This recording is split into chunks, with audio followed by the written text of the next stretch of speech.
Subscription के button को दबाइए और बेल आइकन पर क्लिक कीजिए ताकि आपको तमाम वीडियोस फौरन मिलती रहें और वीडियो पसंद आने की सूरत में इसे लाइक, शेयर और कमेंट करना मत भूलिए।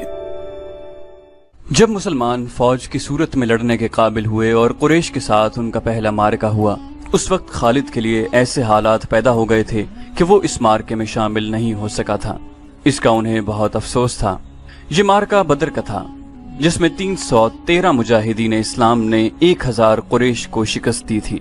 खालिद दांत पीसता रह गया था, लेकिन उस रोज जब वो उस नखलिस्तान में लेटा हुआ था, उसे ख्याल आया कि 313 ने 1000 को किस तरह से शिकस्त दी थी।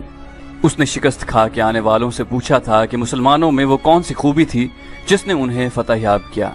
खालिद उठ बैठा और उंगली से रेत पर बदर के मैदान के खद्दोखाल बनाकर कुरैश और मुसलमानों की पोजीशनें और मार्के के दौरान दोनों की चालों की लकीरें बनाने लगा। बाप ने उसे फन्ने हर्ब व ज़र्ब का माहिर बना दिया था। बचपन में उसे घुड़सवारी सिखाई, लड़कपन में उसे अक्खड़ और मुंह जोर घोड़ों को काबू में लाने के काबिल बनाया। नौजवानी में वो शहसवार बन चुका था। शुतर सवारी में भी वो माहिर था। उसका बाप ही उसका उस्ताद था। उसने खालिद को न सिर्फ सिपाही बल्कि सालार बना दिया था। खालिद को जंग व जदल इतनी अच्छी लगी कि वो लड़ने और लड़ाने के तरीकों पर गौर करने लगा और जवानी में फौज की क़यादत के काबिल हो गया था। उसे बदर की लड़ाई में शामिल न हो सकने का अफसोस था और वो इंतकाम के तरीके सोचता रहता था, लेकिन अब उसकी सोचों का धारा और तरफ चल पड़ा था। मक्का से रवानगी से कुछ अर्सा पहले से वो इस सोच में खो गया था कि रसूल अकरम सल्लल्लाहु अलैहि वसल्लम ने रिकाना पहलवान को 3 बार पटखा था। बदर में आप सल्लल्लाहु अलैहि वसल्लम ने महज 313 मुजाहिदीन से 1000 को शिकस्त दी। ये कोई और ही कुव्वत थी, लेकिन बदर के मारके के बाद उसके दिल में मुसलमानों के खिलाफ इंतकाम की आग सुलग रही थी। मुसलमान मारके बदर में कुरैश के बहुत से आदमियों को कैदी बनाकर ले गए थे। कुरैश के सरदारों के लिए तो ये सदमा था ही, इसका बहुत बुरा असर खालिद ने कबूल किया था। उसे याद था कि जब बदर का मारका लड़ा जा रहा था और मक्का में कोई खबर नहीं पहुंच रही थी कि मारके का अंजाम क्या हुआ, मक्का के लोग बदर की समत देखते रहते थे कि उधर से कोई सवार दौड़ा आएगा और फतह की खबर सुनाएगा। आखिर एक रोज एक शुतर सवार नजर आया। लोग उसकी तरफ दौड़ पड़े। सवार ने अरब के रिवाज के मुताबिक अपना कुर्ता फाड़ दिया और वो रोता आ रहा था। बुरी खबर लाने वाले कासिद ऐसे ही किया करते थे। वो जब लोगों के दरमियान पहुंचा तो उसने रोते हुए बताया कि अहले कुरैश को बहुत बुरी शिकस्त हुई है। जिसके अजीज रिश्तेदार लड़ने गए थे वो एक दूसरे से आगे बढ़ बढ़कर उनके मुतालिक पूछते थे कि वो जिंदा हैं, जख्मी हैं या मारे गए हैं। शिकस्त खुर्दा कुरैश पीछे आ रहे थे। मारे जाने वालों में 17 अफराद खालिद के कबीले बनु मखजूम के थे और उन सब के साथ खालिद का खून का बड़ा करीबी रिश्ता था। अबू जहल भी मारा गया था।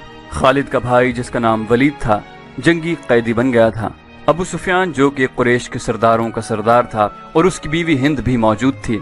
हिंद ने पूछा, कुछ मेरे बाप और मेरे चचा के मुतालिक बताए कासिद ने कहा, तुम्हारा बाप उतबा अली और हमजा के हाथों मारा गया है और तुम्हारे चचा शैबा को अकेले हमजा ने कत्ल किया है और तुम्हारा बेटा हंजिला अली के हाथों मारा गया है। अबू सुफियान की बीवी हिंदा ने पहले तो अली और हमजा को बुलंद आवाज से बुरा भला कहा, फिर बोली, खुदा की कसम मैं अपने बाप और अपने चचा और अपने बेटे के खून का बदला लूंगी। अबू सुफियान पर खामोशी तारी थी। खालिद का खून खौल रहा था। कुरैश के 70 आदमी मारे गए थे और जो जंगी कैदी बन गए थे उनकी तादाद भी उतनी ही थी। खालिद उठा, दरी झाड़ कर लपेटी और घोड़े की जीन के साथ बांध कर सवार हुआ और मदीना की समत चल पड़ा।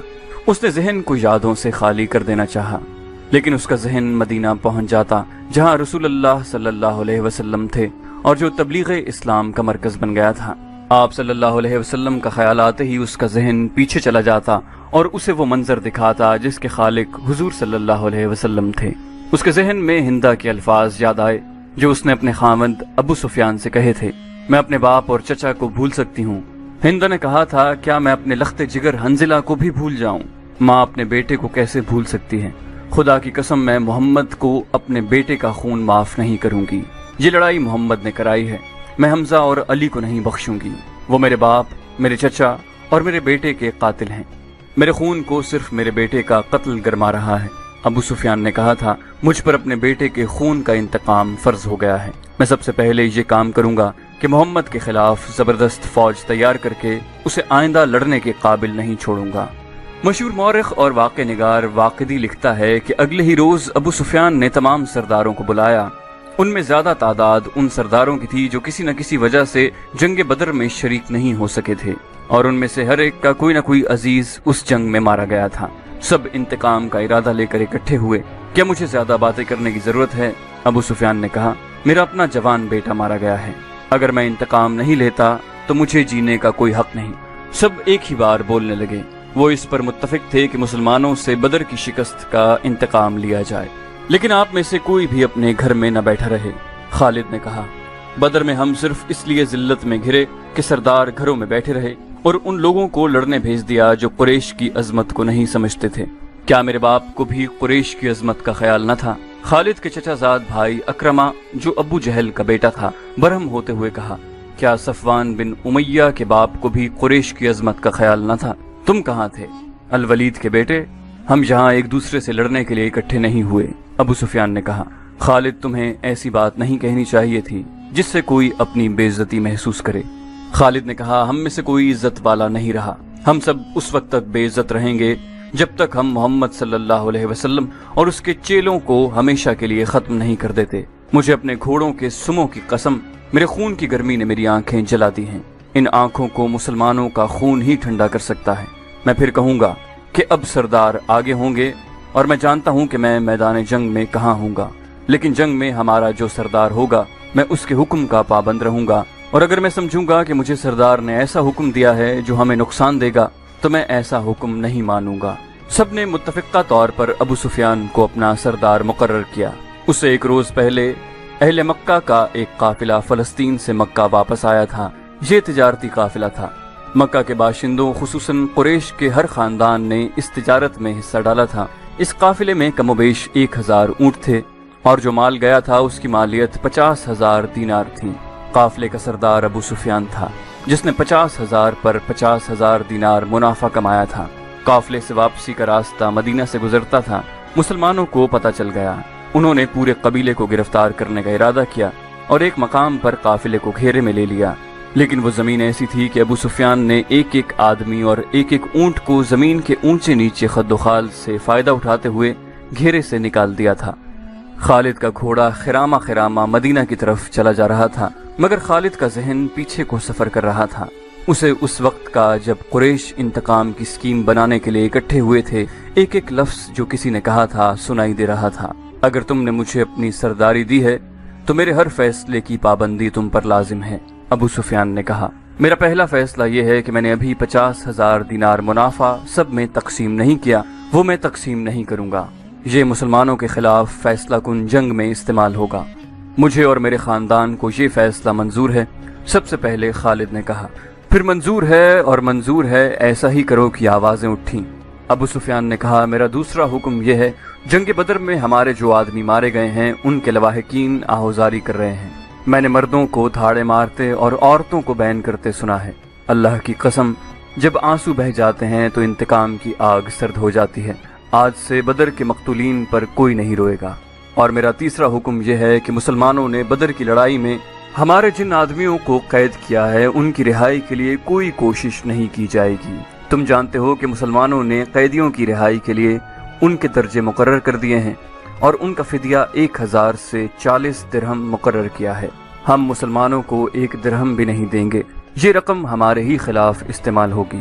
खालिद को घोड़े की पीठ पर बैठे और मदीना की तरफ जाते हुए जब वो लम्हे याद आ रहे थे तो उसकी मुट्ठियां बंद हो गईं। गुस्से की लहर उसके सारे वजूद में भर गई। वो वक्त बहुत पीछे रह गया था, लेकिन अब भी उसके अंदर गुस्सा बेदार हो गया था। गुस्सा इस बात पे आया कि इजलास में तय था कि मुसलमानों के पास मक्का का कोई आदमी अपने कैदी को छुड़ाने मदीना नहीं जाएगा, लेकिन एक आदमी चोरी छुपे मदीना चला जाता और अपने अजीज रिश्तेदार को रिहा करा लाता। अबू सुफियान ने अपना हुक्म वापस ले लिया। खालिद का अपना एक भाई जिसका नाम वलीद था, मुसलमानों के पास जंगी कैदी था। अगर उस वक्त तक कुरैश अपने बहुत से कैदी रिहा न करा लाए होते तो खालिद अपने भाई की रिहाई के लिए कभी न जाता। उसे अपने भाइयों ने मजबूर किया था कि वलीद की रिहाई के लिए जाए। खालिद को याद आ रहा था कि वो अपने वकार को ठेस पहुंचाने पर आमादा नहीं हो रहा था, लेकिन उसे ख्याल आया था। ख्याल ये था कि रसूल करीम सल्लल्लाहु अलैहि वसल्लम भी उसी के कबीले के थे और आप सल्लल्लाहु अलैहि वसल्लम के पैरोकार यानी जो मुसलमान हो गए थे वो भी कुरैश और अहले मक्का से थे। वो आसमान से तो नहीं उतरे थे। वो इतने जर्री और दलेर तो नहीं थे कि 313 की तादाद में 1000 को शिकस्त दे सकते। अब उनमें कैसी कुव्वत आ गई है कि वो हमें नीचा दिखाकर हमारे आदमियों की कीमतें मुकर्रर कर रहे हैं। खालिद ने सोचा, उन्हें एक नजर देखूंगा, मोहम्मद सल्लल्लाहु अलैहि वसल्लम को गौर से देखूंगा। और वो अपने भाई हशाम को साथ लेकर मदीना चला गया था। उसने अपने साथ 4000 दिरहम बांध लिए थे। उसे मालूम था कि बनु मखजूम के सरदार अल वलीद के बेटे का फिदिया 4000 दिरहम से कम नहीं होगा, और ऐसा ही हुआ। उसने मुसलमानों के यहाँ जाकर अपने भाई का नाम लिया तो एक मुसलमान ने, जो कैदियों की रिहाई और फिदिया की वसूली पर मामूर था, कहा कि 4000 दिरहम अदा करो, हम फिदिये में कुछ रियायत चाहते हैं।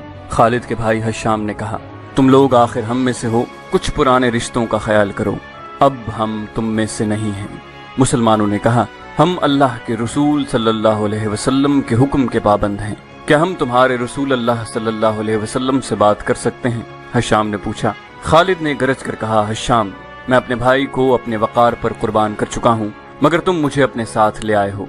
ये जितना मांगते हैं इन्हें दे दो, मैं मोहम्मद के सामने जाकर रहम की भीख नहीं मांगूंगा। उसने दिरहमों से भरी थैली मुसलमानों के सामने फेंकते हुए कहा, गिन लो और हमारे भाई को हमारे हवाले कर दो। रकम गिनी जा चुकी थी तो वलीद को खालिद और हशाम के हवाले कर दिया गया। तीनों भाई उसी वक्त मक्का को रवाना हो गए। रास्ते में दोनों भाइयों ने वलीद से पूछा कि उनकी शिकस्त का बायस क्या था। उन्हें तवक्को थी कि वलीद, जो एक जंगजू खानदान का जवान था, उन्हें जंगी फहम फरासत और हर्बो ज़र्ब के तौर तरीकों के मुताबिक मुसलमानों की जंगी चालों की खूबियां और अपनी खामियां बताएगा। मगर वलीद का अंदाज ऐसा और उसके होंठों पर मुस्कुराहट ऐसी थी जैसे उस पर कोई पुरस्कार असर हो। वलीद, कुछ तो बताओ, खालिद ने उससे पूछा। हमें अपनी शिकस्त का इंतकाम लेना है। कुरैश के तमाम सरदार अगली जंग में शामिल हो रहे हैं।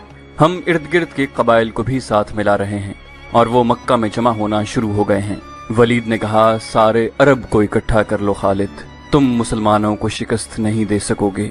मैं नहीं बता सकता कि मोहम्मद सल्लल्लाहु अलैहि वसल्लम के हाथ में कोई जादू है या उनका नया अकीदा सच्चा, या क्या बात है कि मैंने उनका कैदी होते हुए भी उन्हें नापसंद नहीं किया।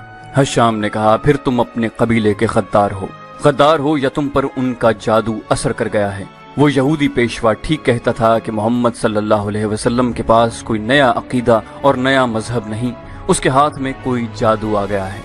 खालिद ने कहा, जादू ही था, वरना बदर में कुरैश शिकस्त खाने वाले नहीं थे। वलीद जैसे उनकी बातें सुन ही नहीं रहा था। उसके होंठों पर तबस्सुम था और वो मुड़ मुड़ कर मदीना की तरफ देखता था। मदीना से कुछ दूर जिल हलीफा नाम की एक जगह हुआ करती थी। तीनों भाई वहां पहुंचे तो रात गहरी हो चुकी थी। रात गुजारने के लिए वो वहीं रह गए। सुबह आंख खुली तो वलीद गायब था, उसका घोड़ा भी वहां नहीं था। खालिद और हशाम सोच सोच कर इस नतीजे पर पहुंचे कि वलीद वापस मदीना चला गया है। उन्होंने देखा कि उस पर कोई असर था। ये असर मुसलमानों का ही हो सकता था। दोनों भाई मक्का आ गए। चंद दिनों बाद उन्हें मक्का में वलीद की ज़बानी पैगाम मिला कि उसने मोहम्मद सल्लल्लाहु अलैहि वसल्लम को खुदा का सच्चा रसूल तस्लीम कर लिया है और वो आप सल्लल्लाहु अलैहि वसल्लम की शख्सियत और बातों से इतना मुतासिर हुआ है कि उसने इस्लाम कबूल कर लिया है। मुअर्रिखीन लिखते हैं कि वलीद बिन अल वलीद रसूल अकरम सल्लल्लाहु अलैहि वसल्लम के मंजूर नजर रहे और उन्होंने मजहब में भी और कुफ्फार के साथ मार का आराई में भी नाम पैदा किया। खालिद को उस वक्त बहुत गुस्सा आया था कि एक तो उसका भाई गया, दूसरे 4000 दिरहम भी गए। चूंकि कुरैश और मुसलमानों के दरमियान खूनी दुश्मनी पैदा हो चुकी थी, इसलिए मुसलमानों ने ये रकम वापस न की। रकम वापस न करने की दूसरी वजह यह थी कि वलीद ने रसूल करीम सल्लल्लाहु अलैहि वसल्लम को बता दिया था कि कुरैश मुसलमानों के खिलाफ फैसला कुन जंग की तैयारी कर रहे हैं और इसके लिए बेअंदाज दिरहम और दिनार इकट्ठे किए जा चुके हैं। खालिद मदीना की तरफ चला जा रहा था। उसे उफक से एक कोहान सी उभरी हुई नजर आने लगी। खालिद जानता था ये क्या है।